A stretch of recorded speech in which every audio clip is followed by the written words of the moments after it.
In this video, I will show you how to change phone number in Viber without losing your chat history.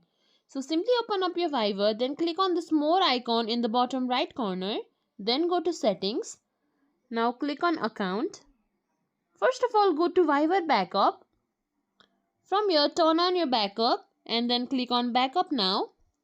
Once all of your backup is completed, then go back. Then click on change phone number. Then click on continue. Now choose whether it's a new phone number or it's a new phone number and a new device. Then click on continue. Click on continue again. Now put in your new phone number, then click on continue again. After that, you will get a verification code. Simply click on it, put in the OTP, and then your new phone number will be changed without you losing any of your device chat history. And that's it. If you think this video was helpful, please like, share, subscribe to our channel, and thank you for watching.